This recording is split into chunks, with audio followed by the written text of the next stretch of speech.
Halo semua, apa kabarnya? Semoga Anda sekeluarga sehat dan selalu bahagia. Film yang akan saya bahas kali ini berjudul Death Whisperer 2, genre horor Thailand, mengisahkan sebuah keluarga yang diteror sosok gaib wanita berdaster hitam. Hanya dengan bisikan suaranya saja, target dibuat tak berdaya. Bisakah mereka bertahan dan melawan hantu tersebut? Sebelum masuk ke alur ceritanya, buat teman-teman yang baru menemukan channel ini, jangan lupa klik subscribe-nya, biar channel ini bisa berkembang. Yang mendukung dengan ikhlas, semoga rezekinya selalu dilancarkan. Oke, kalau begitu langsung saja kita ke alur ceritanya. Berlatar tahun 1854, cerita diawali oleh sekelompok prajurit yang kabur dari medan tempur. Mereka berjalan dengan tergesa-gesa, namun ketika salah satu prajurit memutuskan untuk menyerah, di saat yang sama pasukan musuh semakin mendekat. Tembakan pun tak bisa dihindari, kesempatan untuk membalas nihil dilakukan, sehingga mereka tak berkutik dibuatnya.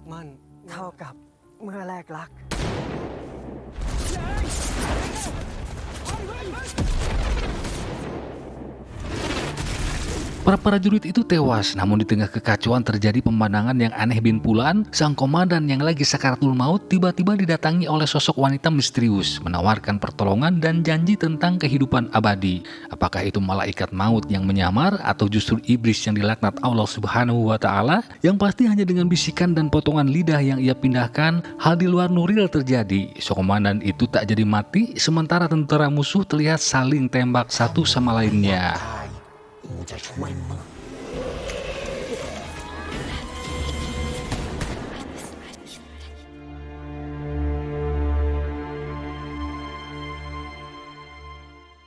20 tahun kemudian kita diperlihatkan kepada dua orang pria, Yak dan seniornya yang dipanggil Sersan. Mereka berdua mantan tentara yang banting setir jadi pengusir hantu, yang akhir-akhir ini kerap meresahkan desa dengan cara merasuki tubuh warga. Alasan Yak begitu berambisi menjalani tugas kemanusiaan ini, diketahui adiknya sendiri meninggal akibat ulah dari komplotan makhluk tersebut. Meski yang mereka datangi kali ini bukanlah target utama, tapi setidaknya setelah interogasi dan baku hantam yang cukup menguras tenaga, Yak akhirnya mendapatkan titik terang lokasi di mana kini hantu wanita itu bersemayam.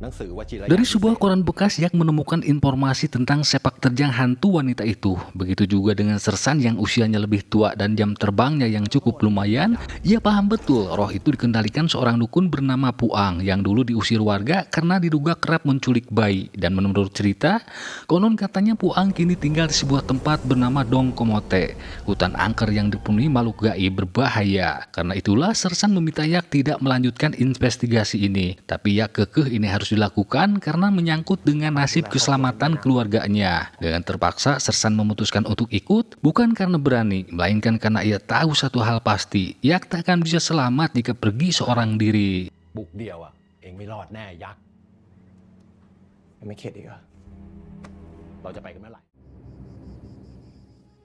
พ่อประดิษฐ์ Sebelum berangkat operasi, Yak menyempatkan waktu pulang ke rumah. Ternyata ia adalah kakak tertua dari 6 bersaudara. Sosok tegas namun penuh kasih sayang, tak hanya berlaku untuk adik-adiknya saja. Sikap itu juga ia tunjukkan pada calon adik iparnya.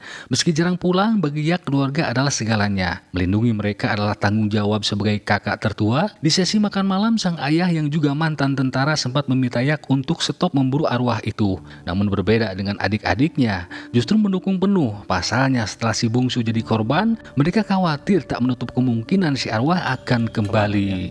เขาคิดมึงเป็นบ้าไปแล้ว แล้วก็ไม่ต้องมีใครคิดจะห้ามยักษ์อีกนะ คิดเหมือนมึง พ่อไม่เคยพูดเรื่องนี้อีกเลย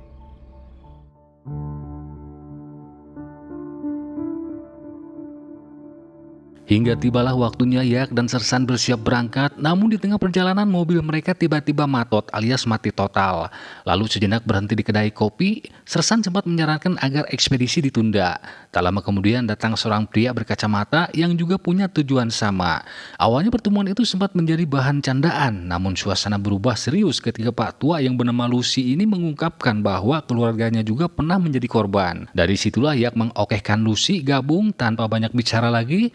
Dengan mobil milik Lucy mereka berangkat saat itu juga.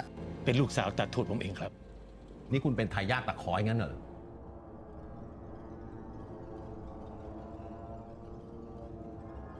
ชาวบ้านที่นี่เรียกแค่ว่าจอมขมังเวท Di dalam mobil ternyata sudah ada 4 orang standby menunggu. Ini adalah Jirasak dan Nawin, keponakan Lucy yang agak sedikit tengil alias pikas belen, Samsul pawang hantu, dan yang duduk paling belakang si Magrib hansip desa yang nekat ikut karena tergiur upah besar.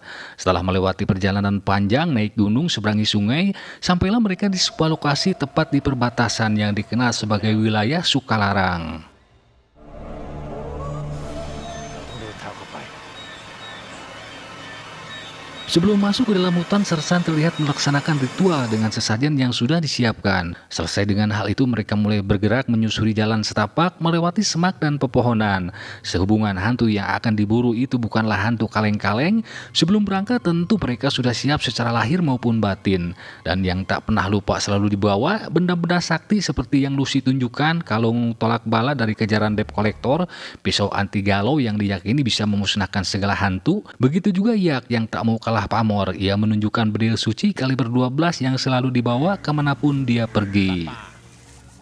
วิญญาณคนตายจะเข้าสิงสู่ Setelah berjalan 6 km sampailah Yak CS di suatu tempat di mana di sana seekor king cobra menghadang laju jalan mereka, seolah ini memberi sinyal agar jangan masuk hutan terlalu dalam. Pak Sersan sempat memperingatkan semua tetap tenang, jangan ada gerakan, namun si Samsul yang sok jagoan malah mendekat. Alih-alih king cobra pergi, benda sakti yang mirip sendok tembok kepunyaan si Samsul tidak ngepek sama sekali, sehingga inilah yang terjadi. กล้าขวางทางกูไอ้งูเลยยำท่าทาง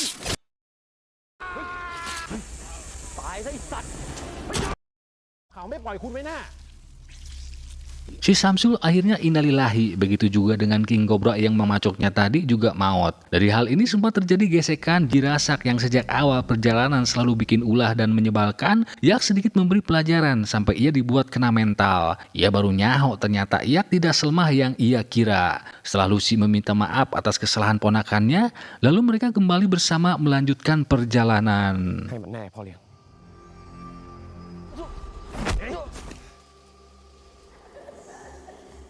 Beralih ke lain tempat, tepatnya di rumah keluarga besar Yak, di mana sang ayah hampir tiap menjelang malam selalu duduk siaga standby di ruang tamu dengan senapan laras panjang di sampingnya, seolah ada sesuatu yang ia takutkan datang mendadak dari luar. Sementara di kamar Yad yang tak lama lagi akan menikah dan pindah ikut suaminya, ia mengajarkan sang adik untuk selalu menjadi anak yang solehah nurut pada bapak dan emak. Namun entah halusinasi atau emang sudah menjadi kebiasaan, Yad tiba-tiba mengalami kerasukan sehingga membuat panik seisi rumah.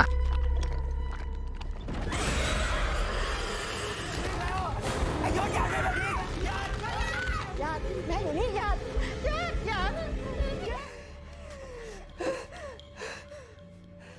Kembali ke tim pemburu hantu karena hari semakin gelap. Untuk menjaga hal-hal yang tidak diinginkan, mereka memutuskan beristirahat di tempat yang telah disiapkan sebelumnya. Sebuah pangkalan di atas pohon yang mereka yakini aman dari segala ancaman. Namun di saat malam makin gelap, dari berbagai arah suara-suara aneh mulai terdengar. Di saat bersamaan, sosok si Samsul yang diketahui sudah meninggal muncul sambil memohon pertolongan. Tapi belum sempat siapapun bereaksi, wujudnya berubah. Dari situlah kejadian tak terduga pun dimulai. เสียงหายไปแล้ว เมื่อกี้มันคนหรือผีวะ ไปรีบลงเลยเชี่ยลงไปทำไมวะ ขึ้นมา Di tengah kepanikan akibat teror hantu si Samsul yang semakin menjadi-jadi, saksi tengil secara tidak sengaja jatuh. Dia berusaha naik kembali, tetapi si Samsul yang kini bergerak semakin agresif membuat Sak semakin ketakutan, lalu melepaskan tembakan secara membabi buta.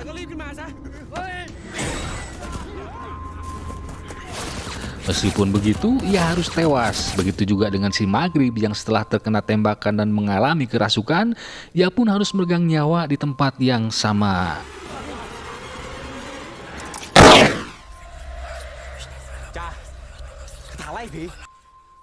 Dirasa tempat ini sudah tidak aman lagi, Sersan memutuskan untuk berlindung di bawah batu keramat yang tak jauh dari lokasi. Tanpa banyak bicara, mereka segera bergerak cepat menuju tempat tersebut. Namun naas di tengah jalan yang dipenuhi semak-semak, Nawin yang paling belakang tertinggal dan kehilangan jejak. Tanpa sadar, ia justru berputar arah dan kembali ke tempat semula. Dari balik pepohonan samar terdengar bisikan halus yang memanggil namanya. Lalu Eta tiba-tiba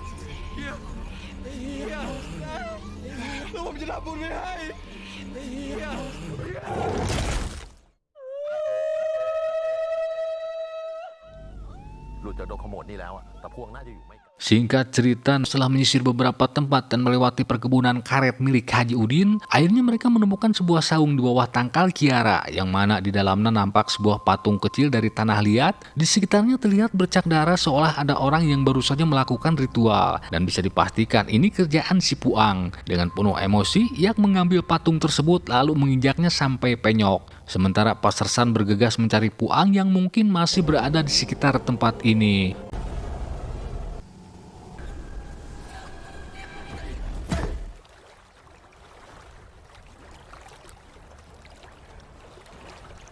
Ya, si Puang muncul keluar dari dalam rawa. Pak Sersan langsung mengerahkan pistol dan menembak. Tapi sayang meleset, dengan boneka yang dipegangnya Puang balik melawan, mengendalikan tubuh Pak Sersan. Di waktu yang sama, Iyak dan Lucy datang. Disinilah fakta akhirnya terungkap. Puang tidak mengendalikan hantu wanita itu. Justru sebaliknya, selama 100 tahun dia diperalat dipaksa mencari tumbal untuk ilmu kesaktiannya. Dan ternyata Puang adalah tentara yang sempat sakaratul maut di awal film. Bersembunyi di hutan bukan karena bersekutu, tapi justru menghindari lebih banyak korban. Dan berkat gelang bahar dari Garut yang selalu dipakai, hantu wanita itu tak mampu menemukan keberadaannya.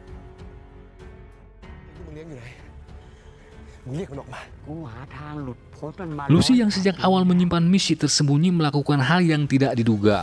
Tangan Puang untuk melepaskan gelang bahar di pergelangan tangannya, sehingga sosok hantu wanita mirip Nyi Blorong langsung hadir. Setelah menghabisi Puang yang selama ini ia cari, Lucy yang dijanjikan akan terbebas pun tewas. Sementara Yak yang berusaha menahan pengaruh sihir sambil mengokang senjata, ia juga tumbang. Tak ada yang tahu entah bagaimana nasibnya.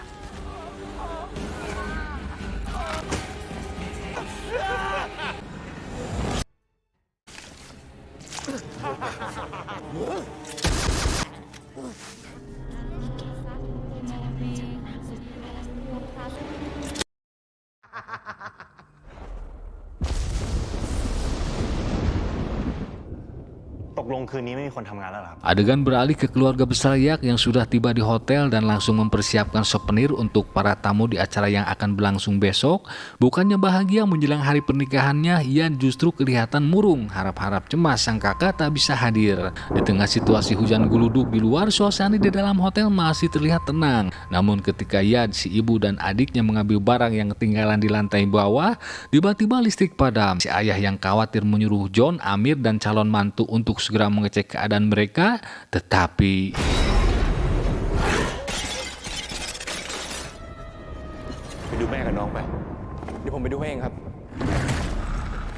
Paradit si calon mantu harus pingsan terkena pintu hotel yang ujung-ujung nutup menghantam cucungiknya. Di tengah suasana mencekam itu, PLN kembali menyala.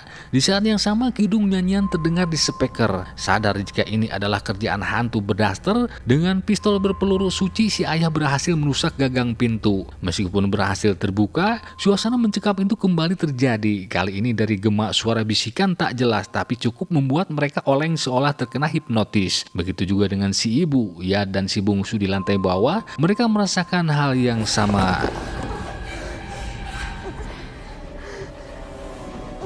Setelah melewati momen-momen menegangkan, doa-doa yang dipanjatkan si ayah bersama kedua putranya akhirnya membuat keadaan mulai tenang. Namun ketenangan itu buyar ketika Paradit yang sempat pingsan mendadak bangun. Dalam keadaan kerasukan langsung menghantam si ayah dari belakang. Setelah itu ia juga menyerang Yon hingga terpental. Saat Paradit beralih mengejar Yod yang hampir terpojok, Yon dari belakang menghantam kepala Paradit dengan patung Buddha. Setelah situasi mereda, si ayah segera memerintahkan Yod dan Yon untuk turun ke lantai bawah menolong ibu serta kedua adiknya.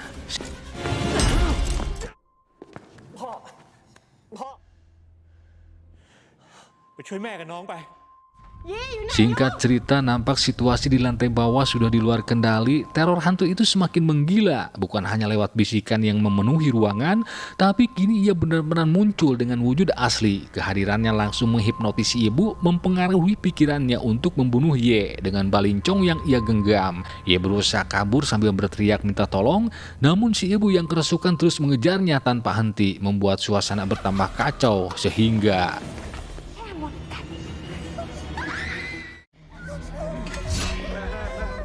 Yo datang tepat waktu, berhasil menarik Ye menjauh dari ancaman. Lalu Yon mencoba merebut balincong dari tangan si ibu, tapi dorongan keras membuat Yon terlempar ke belakang hingga celananya tersangkut. Si ibu kembali menyerang Yon meskipun bisa menghindar, tapi membuat badannya jatuh. Si ibu semakin murka dan kembali berbalik menyerang Yon. Karena celananya masih dikait, ia tak punya ruang untuk menghindar sehingga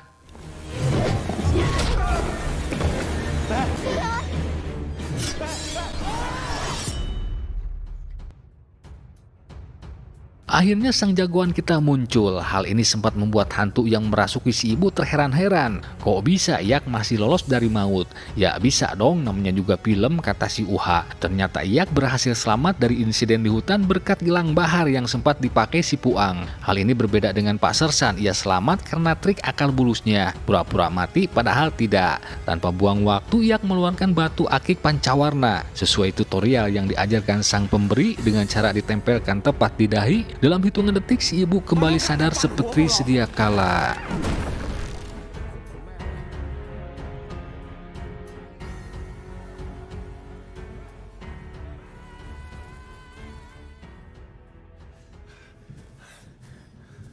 Sementara itu Yad yang masih berada di lantai bawah, ia melihat adiknya berlari ke atas tangga. Ketika menyusul, ia digagetkan dengan kemunculan si hantu hingga tubuhnya dilempar ke bawah. Dalam kondisi setengah pingsan, pikirannya terbawa ke dimensi lain di mana sang adik Yam yang sudah lama meninggal minta pertolongan. Dalam situasi ini ia pun sesekali sadar bahwa apa yang sedang terjadi hanya halusinasi. Lalu berusaha mengendalikan diri, tetapi sihir hantu ini begitu kuat sehingga apa yang diminta ia lakukan. Sempat berhasil Yad mau dijadikan inangnya, tapi Yak sang kakak datang tepat waktu membuat si hantu pelangak pelongo.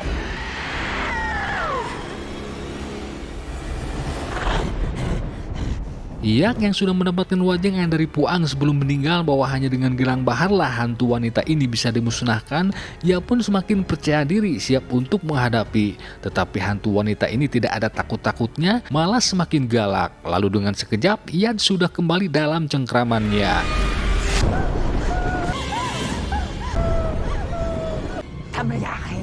Sempat terjadi negosiasi, Yak diminta untuk melepaskan gelang tersebut jikalau adiknya mau selamat. Dengan terpaksa, Yak menuruti apa yang si hantu minta. Walaupun ada sekilas adegan menegangkan, Yak akhirnya berhasil menarik sang adik ke permukaan.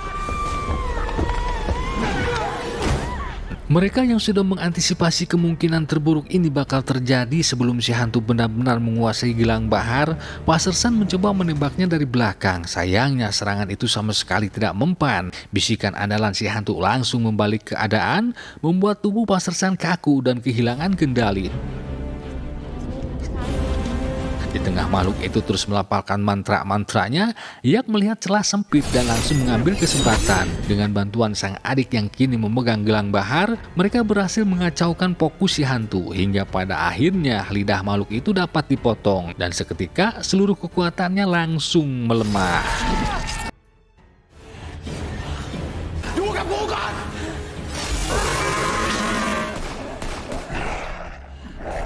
Setelah kehilangan lidahnya, kini hilang pula ilmu kesaktian si hantu itu. Ia mundur tersungkur, tak mampu lagi melawan, apalagi melarikan diri. Dengan kesaktian batu akik yang dikepal di tangan kanannya, Yak tanpa ragu melayangkan pukulan mengarah tepat ke objek vital. Cukup 3 hantaman saja, wujud si hantu bergetar seolah aura-aura negatif dari kepalanya keluar. Lalu hancur lebur kembali ke habitat tempat selayaknya ia berada.